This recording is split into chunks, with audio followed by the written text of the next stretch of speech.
জুম্মার দিনের কিছু গুরুত্বপূর্ণ ফজিলত। ১. নবী করিম সাল্লাল্লাহু আলাইহি ওয়াসাল্লামের বাণী অনুযায়ী জুম্মার দিন হল সকল দিনের সর্দার। এটি সপ্তাহের সবচেয়ে ফজিলতপূর্ণ দিন। ২.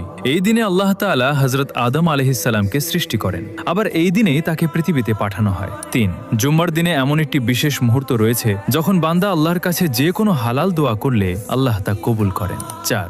জুম্মার দিনেই কিয়ামত সংঘটিত হবে। আসমান জমিনের সকল ফেরেশতা এই দিনটিকে ভয় করে। ৫. জুম্মার দিনে নবীজির ওপর বেশি বেশি দরুদ শরীফ পাঠ করার নির্দেশ দেওয়া হয়েছে, কারণ ফেরেশতারা সেই দরুদ নবী করিম সাল্লাল্লাহু আলাইহি ওয়াসাল্লামের কাছে পৌঁছে দেন। ৬. যে ব্যক্তি জুম্মার দিনে সূরা কাহাফ তিলাওয়াত করবে, আল্লাহ তাআলা তার জন্য এক জুম্মা থেকে পরবর্তী জুম্মা পর্যন্ত নূরের আলো জ্বালিয়ে রাখবেন। ৭. জুম্মার দিনে ফেরেশতারা মসজিদের দরজায় দাঁড়িয়ে নামাজে আগমনকারী মুসল্লিদের নাম লিপিবদ্ধ করেন। ৮. জুম্মার দিনে গোসল করা, খুতবা মনোযোগ দিয়ে শোনা এবং নামাজ আদায় করলে এক জুম্মা থেকে পরবর্তী জুম্মা পর্যন্ত ছোট ছোট গুনাহ